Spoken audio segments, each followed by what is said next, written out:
plus de 3 décennies à la télévision francophone. Une droite, la droite, une autre droite, la droite. La WWF. No, monsieur! We've been hanging and banging, brother! La foule est en délire, the fool is in the liar!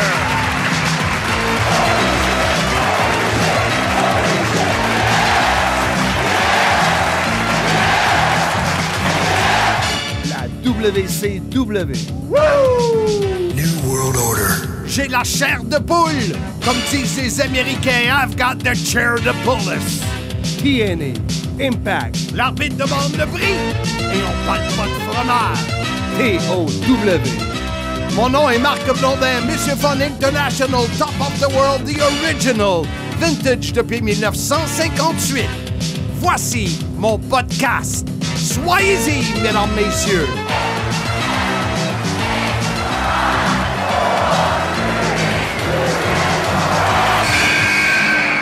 Le podcast Soyez-y, mesdames, messieurs, est présenté par IG, Gestion de patrimoine, Bureau Montréal, Rive-Sud. Alors, pour vos détails, si vous commencez ou si vous avez déjà commencé, mais vous n'êtes pas entièrement satisfait pour votre retraite, la planification est importante. Faites comme moi. Communiquez avec IG, Gestion de patrimoine, Bureau Montréal, Rive-Sud, Sylvain, Maxime, Louis-Philippe. Encore, écrivez-moi en privé. Je vais vous mettre en contact avec les gens de IG, Gestion de patrimoine. Épisode 22 du podcast SIM. Soyez-y, mesdames, messieurs. Ici Marc Blondin et je vous l'avais dit la semaine dernière, je serai dans le futur un des animateurs choisis pour mon podcast. Il faut quand même le faire. Je te dirais que je suis celui qui coûte le moins cher à engager. Et cette semaine, la suite de la fameuse partie de balle molle du mois de mai 1988, on a 2 invités. Et lorsqu'on a terminé l'épisode précédent, on a parlé de possiblement avoir des invités surprises. Bien, on n'aura pas, mais on a eu des nouvelles. J'ai appelé Rick Martel et ça a pris quelques jours, mais quelques minutes avant d'enregistrer l'épisode que vous écoutez présentement, il m'a rappelé. Il m'a donné de ses nouvelles, il va bien. Sa fille qui déménage à Montréal pour l'université. On a parlé de moto, on a parlé de podcast, de carrière, mais pour l'instant, Rick est pas prêt. Il est quand même effacé depuis 2015 du monde de la lutte.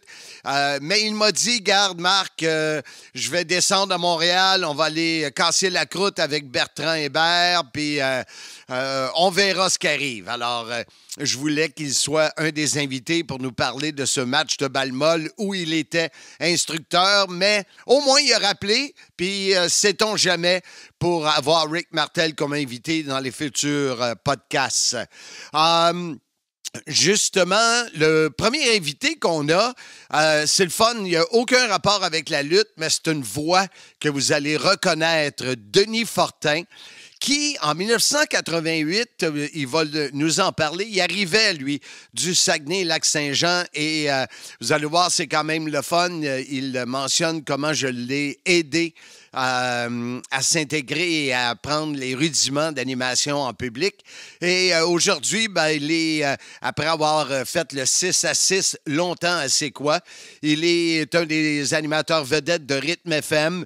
Vous pouvez l'entendre régulièrement, presque tous les jours de la semaine. Et il a été vraiment sympathique. Donc, voilà, on fait la première pause de l'épisode 22 sur la fameuse partie de balle WWF face à C'est quoi la presse et des joueurs du Canadien. Et au retour, Denis Fortin est notre invité. Il jouait à ce match. Tu aimes le podcast et tu voudrais l'appuyer en étant un commanditaire ou encore tu connais quelqu'un qui pourrait nous soutenir, mets-le en contact avec nous. Messenger ou encore en message privé ou au sim1958 à commercial@gmail.com. Deviens partenaire du Soyez-y, mesdames, messieurs. Alors, mon invité sur le podcast Soyez-y, mesdames, messieurs, nul autre que l'animateur bien connu, Denis Fortin. Denis, comment vas-tu? Ça va super bien, coach. Toi, comment tu vas? Coach, faut que tu expliques pourquoi tu m'appelles coach. Parce que j'ai commencé à faire des animations grand public devant des foules grâce à toi. Marc Blondin avait des équipes d'animation un peu partout et c'est lui qui me téléportait dans des clubs comme le parc aquatique de Pointe-Calumet, le parc aquatique de Bromont et il me donnait 100$ puis il me disait « Je te laisse, tu as 2-3 jeux à faire, je reviens te chercher à 4 heures. » Non, mais sérieusement, tu as été un super de bon coach, Marc. J'aurais jamais fait toutes ces animations-là devant le public sans avoir écouté tes conseils, sans t'avoir regardé et sans t'avoir admiré. Parce que vraiment, tu es toute une bête de scène. Tu es vraiment super gentil, Denis. Je l'apprécie beaucoup. Écoute, les gens qui nous écoutent sur le podcast sont en grande majorité des amateurs de lutte. Fait que là, ils doivent se dire, comment ça se fait que Denis Fortin, un animateur de radio, est invité sur le podcast de Marc Blondin? Bien, la raison est simple, c'est que notre épisode d'aujourd'hui est sur le fameux match de balle-molle de mai 1988 à Sainte-Thérèse où, pour une seule fois, c'est jamais arrivé par la suite, puis ça n'arrivera pas, les lutteurs de la WWF, aujourd'hui WWE, affrontaient l'équipe de balle-molle, la presse c'est quoi, dont faisait partie Denis Fortin qui portait le numéro 97. Je pensais que tu allais dire, et pour une seule fois, Denis Fortin avait attrapé la balle. Non, j'ai pas remarqué, t'avais-tu attrapé? J'ai écouté le show, mais j'ai pas remarqué. Je pense que j'en ai attrapé une. Wow! C'était-tu la seule de ta saison? Ouais, ça ressemblait pas mal à ça. J'écoutais les commentaires de Sylvain Fortin que j'ai eu aussi en entrevue et Tom Lapointe que j'aurai plus tard aussi. Puis envers toi et envers moi, les gars, ils étaient baveux pas à peu près. Oui, mais écoute, on se laissait faire. Là. On riait de bon cœur avec eux autres. Là. C'est tellement des bons souvenirs, là, cette soirée-là. Là. Toi, tu avais quel âge en 1988? J'avais 24 ans. Puis tu es arrivé à Montréal. Toi, tu arrives du Saguenay-Lac-Saint-Jean, right? C'est ça. J'arrive du Saguenay, j'ai étudié à Jonquière, j'ai fait 6 mois à Roberval et puis je suis débarqué tout frais, tout neuf, avec mon gros accent du lac à C'est quoi? C'était en 1986. Donc, tu vois, je venais juste d'arriver. C'était la belle époque, ça. Quand on avait des équipes comme ça, on avait une équipe de ski, on avait l'équipe de balle. C'est grâce à des gars comme toi, là, on voyait nos auditeurs régulièrement là, dans des événements comme ça. Il y avait les beach parties. Puis écoute, il y en avait des événements dans ce temps-là. C'est comme ça que la station C'est quoi, dans ces années-là, performait si bien avec les Bob the Board, les Bob Beauchamp, etc. Mais si il y on avait revient... du monde qui se déplaçait, Marc. Il faut le dire, là, c'était plein, tout le temps, partout où on allait. Tu sais, le match de balle-molle, moi, je me souviens, dans l'après-midi, j'étais, je pense, au Resto-Pub Sainte-Thérèse, qui s'appelait, je pense que ça s'appelait comme ça, la brasserie Sainte-Thérèse dans le temps, avec mon ami Mike Légaré, le propriétaire, et il pleuvait. Mais il pleuvait à boire debout cette journée-là. Et tu ne peux pas remettre, là. Les lutteurs avaient un gala au Forum le lendemain. Déjà là que j'avais eu la permission de faire jouer à balle la veille d'un gros show au Forum. Fait que, écoute, je ne sais pas combien de chapelets on avait accrochés après la corde à linge pour qu'il arrête de pleuvoir. Puis ça s'est dégagé. Sur la vidéo que tu as vue et que les gens peuvent voir également sur YouTube, on voit qu'à certains endroits, il y a des flaques d'eau, dont entre autres quand Jake the Snake Roberts a fait cet attrapé spectaculaire, les yeux fermés sur une balle frappée par Sylvain Fortin.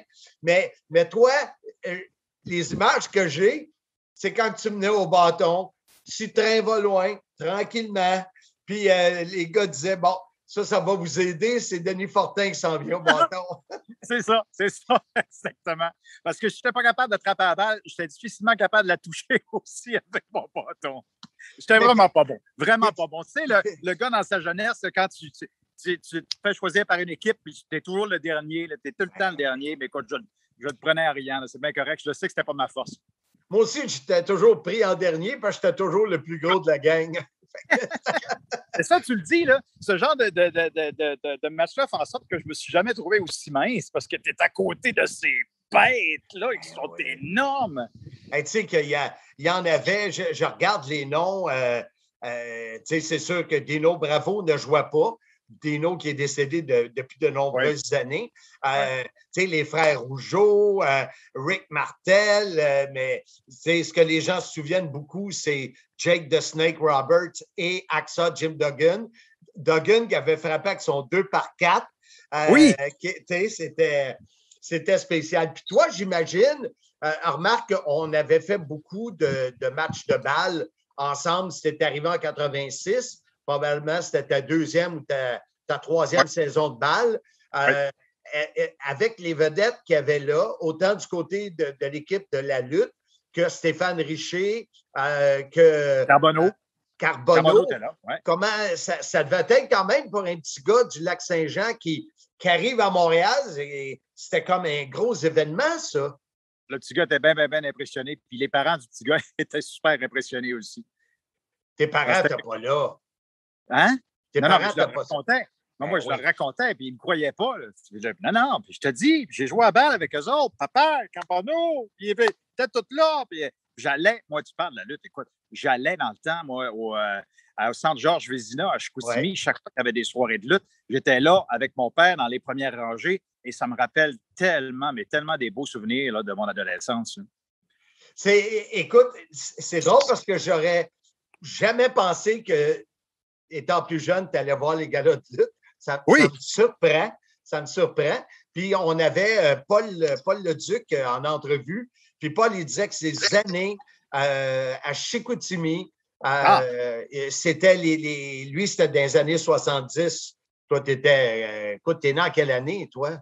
Je suis né en 1964. C'était qui le Français qui faisait des pirouettes? Là, mon Dieu, qui était bon. Là. C'était une méga vedette de lutte. Là.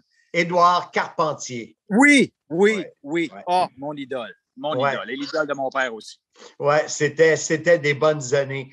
Écoute, Denis, je suis super content que tu aies pris quelques minutes au bord de ta piscine entre le lavage des voitures et des gouttières parce que je voulais te parler, avoir un peu ton feeling de nous donner cette, en anglais, on dit cette input-là de ce que c'était pour quelqu'un qui n'est pas dans le milieu du sport et qui n'est pas dans le milieu de la lutte. Parce que je ne veux pas mettre la lutte et le sport dans la même phrase. Il y en a que ça va vexer. Mais je suis certain que toi, c'est un événement. Est-ce que tu as regardé quelques minutes du vidéo? J'ai regardé presque la totalité du vidéo. J'ai conservé le téléchargement et c'est certain que je vais le regarder à plus d'une reprise dans les prochaines années. Hey, c'est le mois de mai 1988. C'est-tu incroyable comment le temps passe? Mais le fait qu'on puisse se parler aujourd'hui, après toutes ces années-là, qu'on a travaillé ensemble, qu'on s'est perdu de vue. Écoute, j'ai juste à te dire un gros merci, Denis. Merci d'avoir accepté l'invitation et continue de temps en temps à regarder la lutte. C'est bon pour le moral. Oui, mesdames, messieurs. Attention à toi. Merci beaucoup, Denis. Salut, Marc, je t'aime. Salut, bye. Bonne fin d'été. Bye-bye. Ciao. Le podcast Soyez-y, mesdames, messieurs, aimerait souligner l'apport de Transform Exact et son président fondateur Alain Brochu pour son appui. Transform Exact, impressionnant.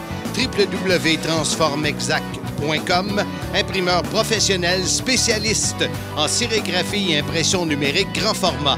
Transform Exact à Montréal, 514-324-4960. C'est toujours intéressant et toujours plaisant quand tu parles à des gens que tu n'as pas été en contact régulièrement puis que tu le sens, qu'ils sont contents de te parler et de t'aider. Ben, c'est super gratifiant. Merci, Denis Fortin. Le prochain invité qu'on a, les plus vieux, moi, j'ai 63 ans, je suis un vrai vintage, se souviennent du nom de Tom Lapointe. Dans les années 80, Tom et Richard Morancy animaient une émission à CKVL sur le sport.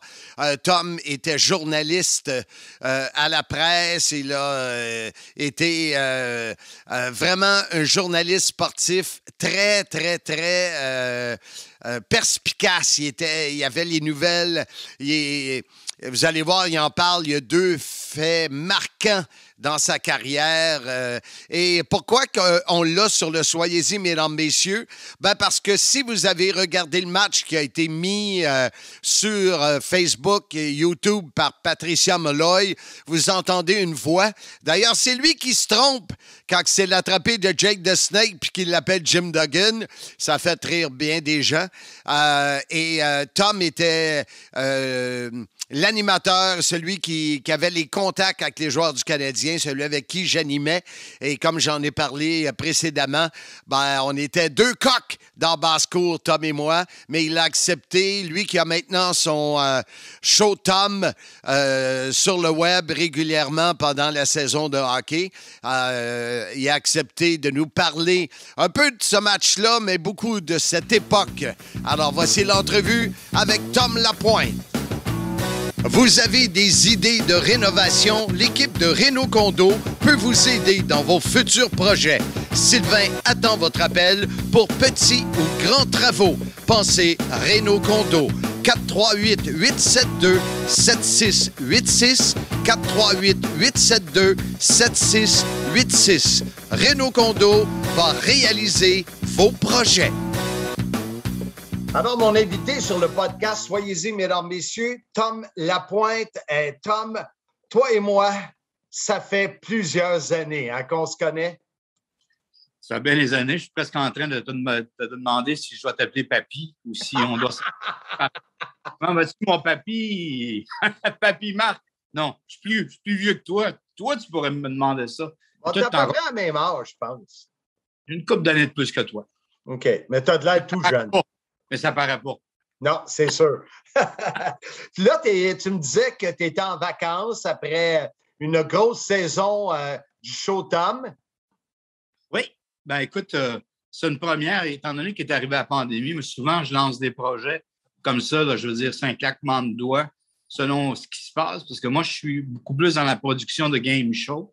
Depuis que je suis parti de Paris, après ça, je suis allé à Los Angeles. J'ai inventé des game shows, que j'ai bâti des équipes en Californie. Puis après ça, on va passer 5-6 ans là-bas. Juste au moment où on était en train de collecter fruits de notre travail, est arrivée la pandémie. Comme tout le monde, on s'est retrouvé le bas du dos à la paille. Et là, je me suis dit, vu que j'avais un endroit ici, à Pompano Beach, je peux venir me camper tranquillement. Donc, j'ai dit, regarde, je vais peut-être en profiter pour refaire ce que je faisais avant. En faisant un test, puis ça a plutôt bien fonctionné. On a monté une belle équipe. Carl Collin à la réalisation, un ancien gars de Radio-Canada, Serge Savard Junior, Jonathan Bernier, plusieurs invités, dont toi, qui est passé. Donc, écoute, on a réussi à bâtir quelque chose, même si mon corps de métier, c'est beaucoup plus. Là, je travaille sur, au moment où on se parle, là, je finis mes vacances. Je continue les tests d'un nouveau game show que j'ai inventé. Les game shows, intéressant, ça. Oui, oui. Pour ceux qui nous écoutent, parce que c'est un épisode spécial, puis mes invités ne sont pas reliés directement à la lutte, mais pour ceux qui se demandent, c'est qui ça, Tom Lapointe? Tom Lapointe, c'était dans les années 80, quand moi j'ai commencé. Dans le top 3 ou 4 des meilleurs journalistes sportifs qu'on avait au Québec. Est-ce que je suis correct en disant ça, Tom? Je pensais que tu aurais dit numéro 1, mais OK. Dans le top 3, c'est bon. Je te laissais la place pour toi de te placer là-dedans. Non, mais écoute, j'ai vécu des grandes années. Là, je veux dire, je suis arrivé quand même dans le métier relativement jeune, après avoir commencé dans les journaux régionaux alors que j'étudiais. Je suis arrivé vraiment à Montréal, moi, j'avais seulement 20 ans. Je suis arrivé, j'ai fait, évidemment, à peu près juste une couple de morts, c'est-à-dire une couple de vivants qui vont se souvenir de ça, parce que la majorité sont décédés. J'ai travaillé au Petit Journal par la Patrie. Écoute, j'étais un gamin dans ce temps-là, j'avais 20 ans.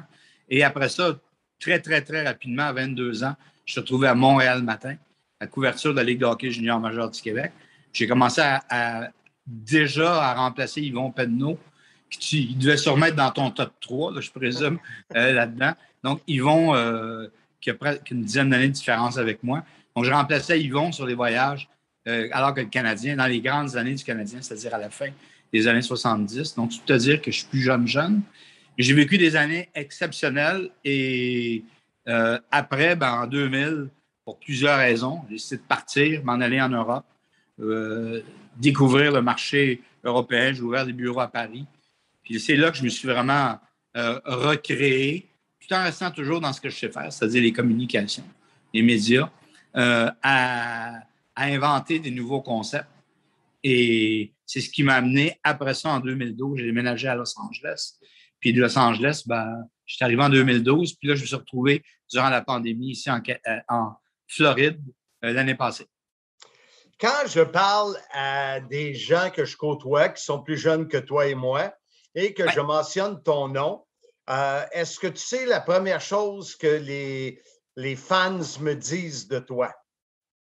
Je pense que j'ai une bonne idée parce qu'il y a 2 trucs qui ont vraiment marqué ma carrière. Je dirais la première, c'est quand j'ai eu la primeur du départ de Wayne Gretzky.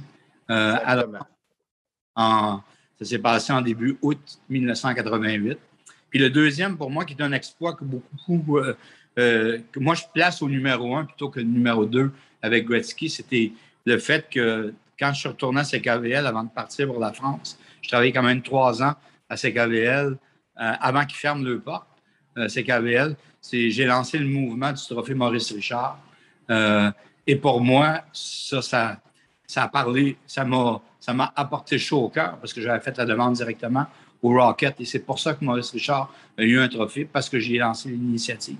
Et disons que inversement, la scoop de Gretzky a marqué beaucoup les plus jeunes se souviennent de ça parce que les parents en ont parlé. J'ai souvent fait des entrevues presque à toutes les fois qu'on marque les 5 ans, 10 ans, 15 ans, 20 ans de la transaction.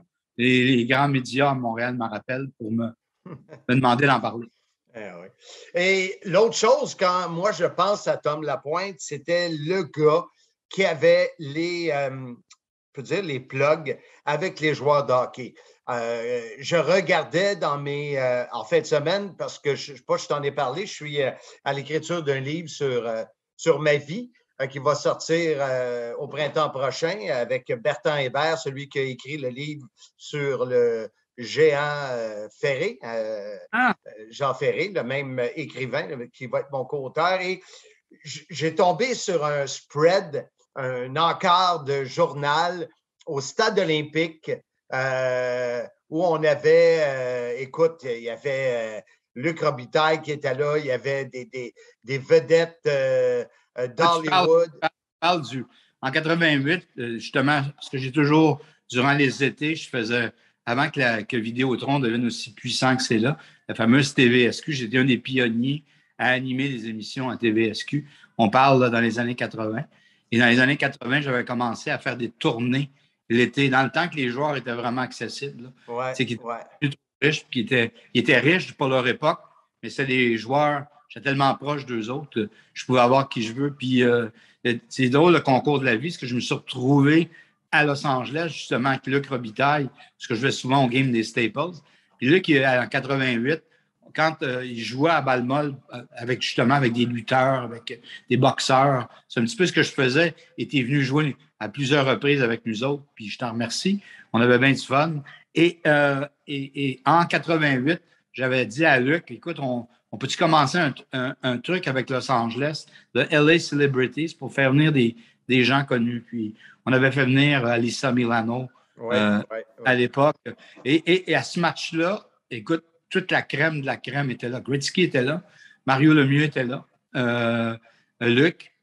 Et écoute, ça avait été un événement exceptionnel. Puis on faisait ça, évidemment, avec des commanditaires. On remettait de l'argent à ce moment-là, justement, pour une cause humanitaire. Donc, c'est un petit peu le but de l'exercice. On a fait ça dans le cadre d'un programme double au Stade olympique. Et c'était plein à craquer, évidemment. Le podcast Soyez-y, mesdames, messieurs, souligne l'appui de Pneus et Mag Côte-Saint-Louis sur la rive nord de Montréal. Mon choix en matière de pneus et mag. Le plus gros inventaire de pneus et mag neufs et usagés des Laurentides. On parle ici de plus de 5000 pneus d'occasion en stock. Tu cherches des pneus, des roues, c'est la place. Vous verrez que notre équipe est de loin la meilleure dans le domaine. Rapidité, efficacité, sans oublier les sourires. Demandez un prix en communiquant au 450-437-9771. Et ça nous amène à discuter du sujet de l'épisode du Soyez-y, mesdames, messieurs, le fameux match de balle 1988 au mois de mai. Une journée où il n'y a plus, Tom, là, je m'en souviens comme c'était hier, j'étais avec Michel Légaré, le propriétaire de la brasserie Sainte-Thérèse, Mike, et écoute, ça tombait et c'était un match qu'on ne pouvait pas remettre parce que les lutteurs avaient un combat le lendemain au Forum, puis oublie ça, après ça, c'est fini. Et finalement, ça s'était dégagé. Et je t'en ai parlé sur Messenger. Les gens, d'ailleurs, ceux qui suivent le groupe, soyez-y, mesdames, messieurs, ceux qui écoutent, vont avoir accès à voir ces images-là, mais t'étais baveux en tas. Ça faisait partie du personnage que j'étais. J'aimais bien tirer à la pipe à tout le monde. Évidemment, de toute façon, dans la lutte, si des gens savent faire de l'animation, je t'ai regardé aller, tu es mal placé pour dire on va se connaître. Je t'ai vu aller à plusieurs reprises quand tu arrivais, puis tu narguais les lutteurs, là, je veux dire, et tu faisais ça. Écoute, moi, c'est pareil, si le même matin, je dis à mes chums, c'est qui Marc Blondin? Tout le monde sait que c'est Soyez-y, mesdames, messieurs. Donc, les gens, tu as fait ta marque, Marc a fait sa marque, c'est pas mal. Et écoute, c'était des superbes années.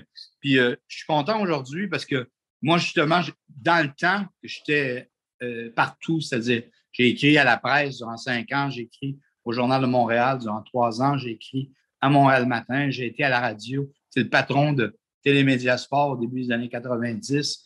J'étais à CKVL, j'ai fait un petit peu plein de shows de télévision, Sport Mag, j'en ai fait tellement avant de partir. C'est pour ça mais j'aimais toujours, pas juste, je reproche ça d'ailleurs aux journalistes d'aujourd'hui, c'est juste de parler de hockey. Moi, j'en parlais de hockey, j'étais chum avec les joueurs de hockey, mais j'avais des boxeurs sur mes shows, j'avais des lutteurs, j'avais des joueurs de football. Et écoute, je trouve que Montréal ne devrait pas être une ville d'un seul sport. Exact. Pour moi. Et il y a tellement de personnalités. Écoute, je me rappelle, j'avais fait, moi, j'avais même donné un coup de main à essayer de faire une vidéo avec Jacques Rougeau et avec Pierre-Carl Ouellette. On avait fait une vidéo avec je les avais fait chanter. Malheureusement, je suis dans la vidéo. Tu es dans la vidéo, donc tu te souviens? Ben donc, oui. Ça faisait partie des trucs amusants que j'aimais faire. Puis un autre au fait d'armes avec, je me rappelle, en 97, j'étais de retour à CKVL. Puis quand Hulk Hogan était venu chez Ménic lors d'un arrêt officiel, tellement proche de Ménic puis de toute la gang, puis toujours encore proche de ces gens-là, même si je vis loin depuis longtemps. Et je me rappelle d'avoir rencontré Hogan et avoir pris le temps de jaser avec, parce que là, même s'il y avait beaucoup de monde, il y avait quand même du temps. C'était pas comme dans le cadre d'un gros... Il venait faire de la promotion, mais je trouvais que ce gars-là, c'est un gars d'une gentillesse incroyable. Donc, et après, puis je suis content aussi, et j'essaie d'aider dans mes shows, là, Showtime, j'ai réinvité 3-4 fois, puis j'adore ce gars-là.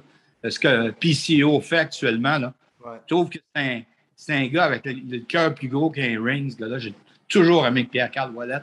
Je trouve que c'est un gars qui présente bien, puis qu'on ne lui donne pas, je trouve qu'il le fait lui-même, qu'on ne lui donne pas ce qu'il mérite. Tu comprends?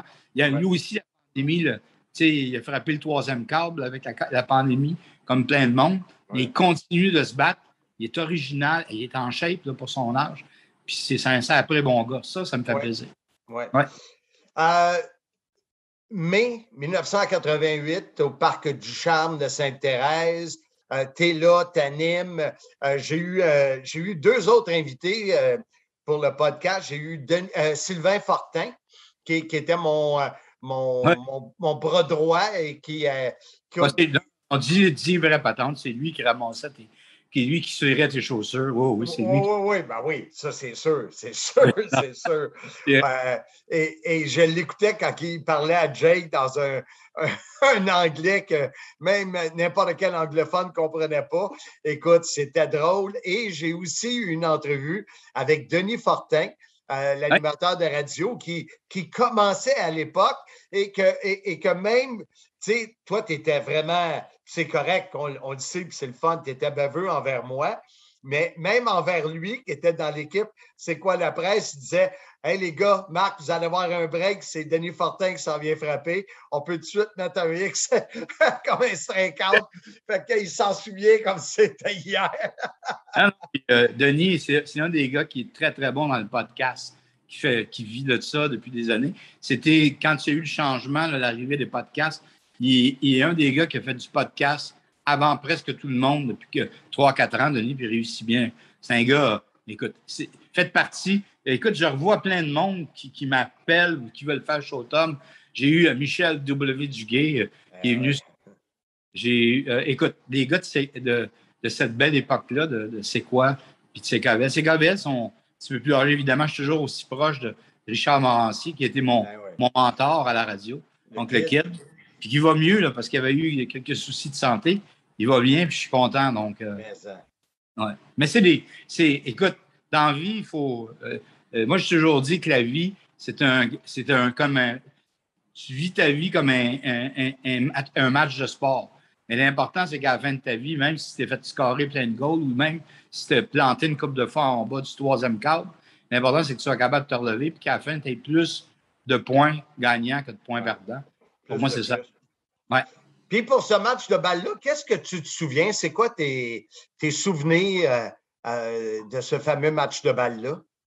Écoute, je ne veux pas dire que c'est une question de faire le fraîchier, là, même si je le suis un peu. Je l'étais en tout cas dans l'époque. Aujourd'hui, je suis devenu bien sage. Là. Mais écoute, on l'était tous les deux. On l'était tous les deux. Et on m'appelait de temps en temps, ceux qui m'aimaient moi m'appelaient Petit Chris, donc fait partie de la game. Ouais. Mais je te le dis gentiment, parce que je veux dire, j'ai quand même, tu sais, je veux dire, fait le tour de la province, je ne sais pas combien de fois, et j'ai tellement fait de matchs. J'ai plein de monde qui me rencontre et qui me disent Tom, tu es venu animer un match. Écoute, j'en ai tellement fait que de là dire de pointer, je me rappelle le Parc du Champ, je me rappelle du mauvais temps, mais de là à. Écoute, j'ai fait dans les matchs de balle molle, j'ai piégé du monde avec Marcel Béliveau. J'étais un des gars qui se servait, puis j'étais bien sûr, mais avec le regretté Marcel. On prenait des gens surpris. Puis j'étais un de ces gars qui l'aidaient à piéger. On a piégé Stéphane Richer, on a piégé plein de monde de l'époque. Et j'en ai tellement fait de games qu'à un moment donné, le gars me dit « T'étais à telle place, Écoute, j'en ai trop fait pour m'avoir un... Qu'est-ce que j'ai fait de bien ou de pas bien à part de t'écœurer? J'en ai là. Bien, c'est vraiment des choses qui sont spéciales qui sont arrivées. Premièrement, tu avais comme invité M. Carbonneau. Hein? Oui. Tu avais Stéphane Richer que tu as interviewé. Qu'à un moment donné, j'ai frappé un liner. Je pensais bien d'avoir un coup sûr, mais Stéphane l'a quasiment attrapé avec sa main nue.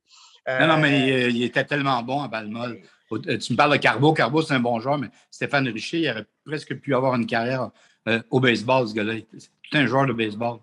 Puis, pour ce qui est de l'équipe de la lutte, écoute, ça s'est jamais fait. Je communiquais avec Tom Buchanan, qui était le photographe officiel de la WWF à New York, que Vince avait délégué pour être au Parc du Charme. On l'a sur le vidéo. J'ai envoyé sur Messenger récemment, il a écrit « What the fuck?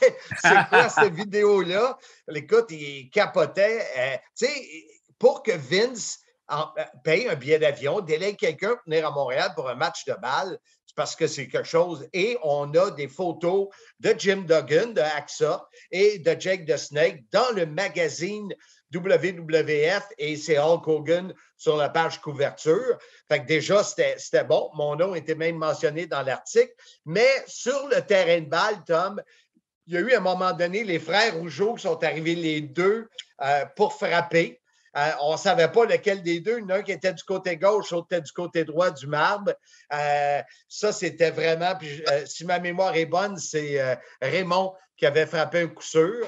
Dans un autre moment, Axa Jim Duggan qui frappe un coup sûr avec son 2x4. OK. Oui, OK. 2x4. Là, ça me revient, là. OK. Et surtout, ce que les gens se souviennent, et je te l'enverrai en image, Sylvain Fortin frappe un petit ballon et Jake the Snake glisse, perd pied, les deux pieds en avant, parce que c'était mouillé le terrain, tombe sur le dos, met son gant et la balle tombe dans le gant. Tu aurais voulu stager ça. Ça aurait été impossible. Et quand tu mets ça, il dit c'est arrangeant avec le gars des vues. Ouais. C'était incroyable. Puis ça, je disais à Sylvain, il ne se souvenait pas que c'était lui qui avait frappé. Puis je l'ai même envoyé les images à Jake. Écoute, je te l'enverrai, tu vas dire « Wow, OK, je sais qu'est-ce que tu veux dire. » Garage Martin-Henry, mon choix sur la rive nord de Montréal. Pour tous les services mécaniques automobiles et moto, et ceux de Monsieur Fun. C'est une équipe attentionnée, honnête et surtout serviable. Pour vos besoins en mécanique générale, faites comme moi, communiquez avec Martin ou Tony sur Facebook, Garage Martin-Henry, ou encore au 450-433-0223. Et tu sais, il y avait Dino Bravo qui était là, Gino Brito, Rick Martel. Tu sais, il y avait, écoute, c'était toute la gomme de la lutte au Québec était là. La veille d'un gros gala justement, je m'en ai dit au Centre Bell, au Forum. Au Forum en 88, c'est sûr. Les deux vedettes étant Jim Duggan et Jake the Snake, écoute. Puis je me souviens, je t'entends dire, je comprends pas, la foule a crié plus pour l'équipe de lutte que pour l'équipe où on a des joueurs du Canadien. Fait que je me souviens, probablement que ça n'a pas arrivé souvent, ça, dans les matchs. Non. Fait que, non, c'était... écoute, nous, à l'époque, moi, je veux dire, avec la signature, justement, tu avais d'abord C'est quoi, qui était toute une machine et qui est encore une machine de radio. Dans ces années-là, c'était incroyable, C'est quoi, comment ça tirait. Nous, la presse, partout ce qu'on allait avec des célébrités, on était, tu sais, je veux dire, moi, les années en 88, c'est justement l'année du scoop de Gretzky. Mario Lemieux me suivait. Écoute, on avait Raymond Bourque, on avait à peu près toutes les stars qui nous suivaient. Donc, c'est certain que dans l'époque, si tu t'appelles Vince McMahon et que tu regardes l'affiche, tu regardes les médias qui sont derrière, que pour lui, c'est un naturel. Tu sais, c'est pas comme aujourd'hui. Aujourd'hui, il y a tellement de médias sur les réseaux sociaux. Mais écoute, la presse, c'était quand même, on scorait excessivement fort. C'est quoi? Scorait fort et ça donnait des shows comme on avait là. Donc, on attirait beaucoup, beaucoup de monde. Mais malheureusement, comme tu dis, cette journée-là, mais tu vois, la vie fait autrement. Aujourd'hui, le Parc du Charme porte le nom du nouveau coach canadien. Donc, tu vois. J'avais même pas allumé. C'est vrai. C'est ça. L'homme du Charme, Dominique, il vient de la même région que moi. Moi, je veux dire, je suis né à Montréal, mais je me souviens de rien parce que j'avais déménagé dans la région de la Lanaudière, moi, à 2 ans. Quand j'avais seulement 2 ans. Donc, quand j'ai commencé à faire du journaliste, j'ai fait du journaliste dans la région de la Lanaudière. Donc, quand j'avais amené Dominique sur mon show l'année passée, juste avant qu'il soit nommé avec le coach canadien, il était venu faire 1h30 de show avec moi. Puis lui, il disait, c'était pareil, il disait, écoute, c'était un incontournable pour faire impossible que je dise non à Tom Lapointe parce que dans la Lanaudière, tout le monde te connaît. Donc, ça fait plaisir de voir que même un coach qui aujourd'hui est là savait qui nous sommes parce que il a été, écoute, il y a 48 ans, donc pas tout à fait 20 ans de différence avec moi. Donc, ça lui donne, tu sais, il a 20 ans, c'est-à-dire, quand il avait dit qu'il avait 28 ans dans le temps, tu comprends? Donc, il n'a pas, tu sais, pas si. Donc, pour lui, ça faisait partie de l'actualité de suivre ce que nous, on faisait dans les médias.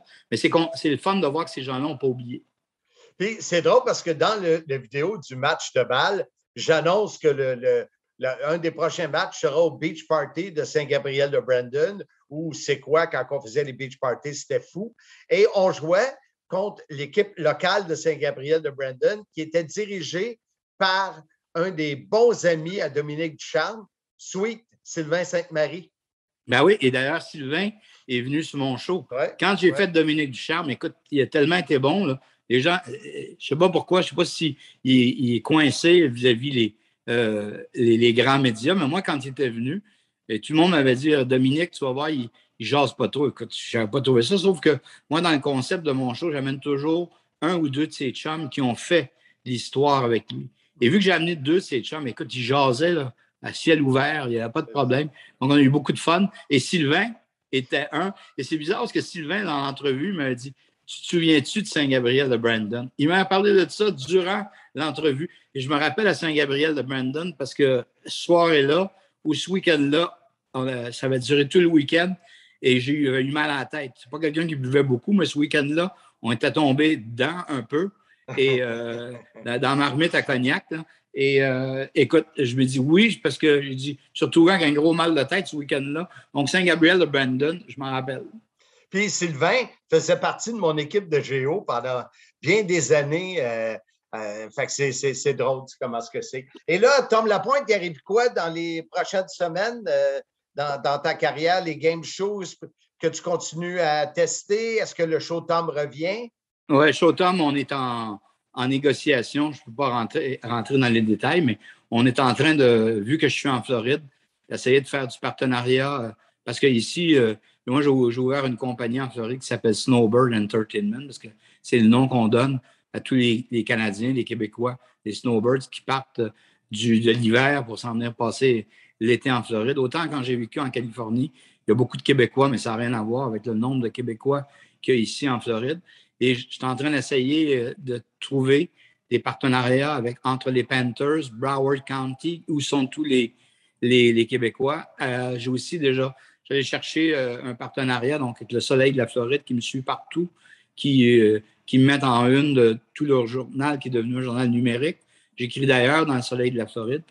Donc, écoute, je suis en train de monter quelque chose. Les shows, les game shows, ça va être justement une nouvelle création où je te donne juste le nom d'un show qu'on va ajouter, qui va s'appeler le Lucky Puck.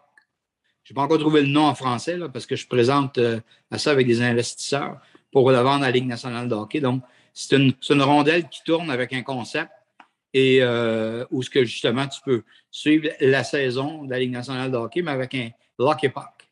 Wow. Ça n'a pas de l'air monotone, ta vie, mon Tom. Ben, écoute, j'ai eu comme tout le monde, on a mangé de maudite à un moment donné, mais je me suis replacé. Tu le comptes. C'est une montagne russe de ce qu'on. Tu me disais tout à l'heure, tu vois, que c'est super que tu racontes ta vie. Moi, j'ai écrit, moi, pour un petit peu, je veux dire, mettre fin, je veux dire, à plein de choses que les gens racontaient. Donc, moi, j'ai fait en 2007 un livre qui s'appelle Mes 1001 vies. Et étant donné que je ne suis pas pire dans l'écriture. Je l'ai ici. Ici dans mon bureau, ouais. Donc, c'était une autobiographie parce que c'est moi qui l'ai écrit. Donc, qui l'ai écrite. Et c'était un beau moment également, c'est dans ma vie, de dire, écoute, ça fait du bien de temps en temps, c'est un moyen d'évacuer, puis c'est le fun. Puis regarde, aujourd'hui, on arrivera, je suis déjà fait un grand bout, on verra ce qu'il reste à faire. Le livre est encore disponible si les gens, il y en a qui veulent l'acheter? Sur Amazon, il y en a encore, mais il n'y en a plus beaucoup. On avait imprimé 20 000. Ça en est vendu pas loin de 12 000 à l'époque. Et écoute, c'est ce qui a fait que j'ai recommencé parce que j'ai été quand même durant 6 ans sans venir du tout au Québec, tout rebâtir ma vie là-bas. Je travaillais, moi, Juste pour rire à Paris. Juste pour rire, je suis allé après ça, j'ai commencé à créer. Et c'est là que j'ai trouvé les premiers investisseurs. J'ai eu des bureaux à Paris. Écoute, j'ai une vie assez trépidante avec ses hauts et ses bas. Mais comme je disais tout à l'heure, l'important, c'est de finir sa vie en se disant, ben écoute, qu'on a eu du fun. Et je ne peux pas dire que j'en ai manqué. Tom Lapointe, merci énormément de ton temps, de ta générosité. Merci aussi, quand j'ai besoin d'aide, je te le demande. Tu m'as invité sur ton show pour justement que je puisse parler et probablement que je te demanderai lorsque le livre sera prêt à sortir de me faire. C'est sûr que ça sera oui, sois pas inquiète. Écoute, je te remercie beaucoup. Je te souhaite vraiment une bonne fin d'été et merci d'avoir été avec nous. Soyez-y, mesdames, messieurs. Merci, Marc Blondin. À bientôt. Bye, Tom. Bye. Le podcast Soyez-y, mesdames et messieurs, aimerait souligner l'apport de la Shop à pâte pour son appui. La Shop à pâte au 790 Sainte-Hélène à Longueuil, une épicerie fine que tu te dois de découvrir, un vrai coup de cœur. L'Italie dans ton assiette. Une fabrique de pâtes 100% semoule style italienne. Les meilleures pizzas sauce maison et des plats préparés maison, dont le mac and cheese. La Shop à pâte 100% québécois y approuvé. Aliments du Québec. Visite shopapâte.ca. Alors, un gros merci à Tom Lapointe, Denis Fortin. Et au début de l'émission, je vous ai parlé que j'aurais peut-être des invités surprises. Malheureusement, ça n'a pas marché cette fois-ci. Jim Duggan, que j'ai appelé, j'attends toujours son retour d'appel. J'aurais bien aimé pouvoir lui parler. Mais lors d'un souper avec Pat Laprade, il me disait qu'il avait entendu des rumeurs que Jim passait un mauvais... Au Québec, on dit un mauvais coton. Ça n'allait pas très bien de ce temps-ci. Alors, je vais être patient. Je vais attendre son retour d'appel. Et si tout se passe bien, on l'aura comme invité lors d'une prochaine émission. Alors, ça conclut ces émissions sur cette fameuse partie de balle de 1988.